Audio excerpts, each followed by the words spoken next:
Pangit na ng parking dito. Tanggal yung mga cashier dito sa exit para pagkalabas mo sana doon ka na magbayad. Ngayon ginalagyan nila ng boom, may tao naman pero useless. Hassle. Ito po. Out na. Ma'am, bakit mo tinanggal yung mga ano? Wala akong cashier sa labas. Ako, machine na lang po na nandun. Hassle kasi ma'am, iba kasi dati. Mas convenient kasi yun eh. Mas convenient kasi sa mga driver yung paglabas na doon yung ano. Para sa iba kayo sir, mas convenient. Ganun. Pero sa akin hindi.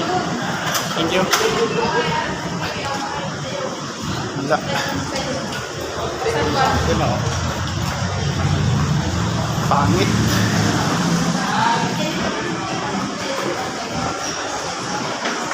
Diba? Iniwan ko sa sakyan dun sa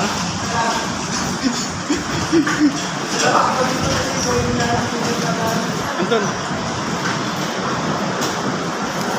Diba kasi yung nakasanayan katulad sa Isimigan, paglabas mo dun yung bayad ng parking, napaka-convenient para ganyan. Pero katulad sa mga hotel, ginaya to eh na kailangan mo magpunta muna sa lobby doon ka magbayad. Hassle yun. Dito to sa Green Hills binago na dito, binago na yung magbayad ng parking.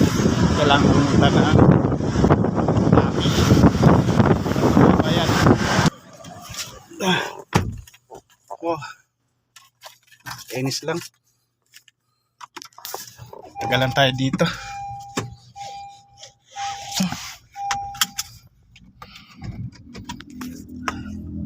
Ewan ko ba bakit mga Pilipino patagal pabubo.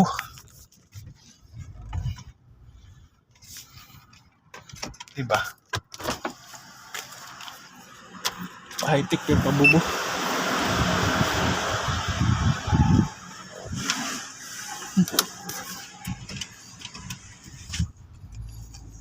Wala. Yan na, papunta na tayo dun kay ma'am. Ilang minuto din yung ginastos natin na oras.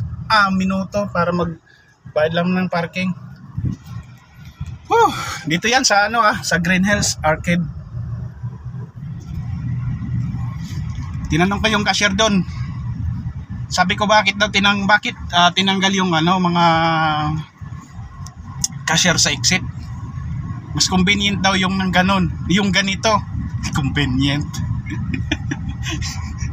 Hassle ka mo, diba? Iba yung dito ka sasakyan, pag tumawag yung amo mo, katulad ko driver lang, tumawag yung amo mo, paglabas mo doon yung pagbayad na ng parking, ganito. Wala eh, kailangan mo pang pumunta ng pumunta ng cashier. Wala. Ewan ko, mga Pilipino pa-high-tech daw, patanda pero pabubo. Pangit ba? Ewan ko lang sa inyo, sa ibang mga driver kung okay sa inyo yung ganito, pero para sa akin pangit. Katulad dito, umaasa ako na ganito pala yung ganito pa rin, katulad dati pa rin yung pagbabayad ng parking, paglabas mo sa bayad, pero ngayon hindi. Nagulat na lang ako eh, ganun. Pangit. So dito na tayo sa Gloria Maris, pick up na tayo.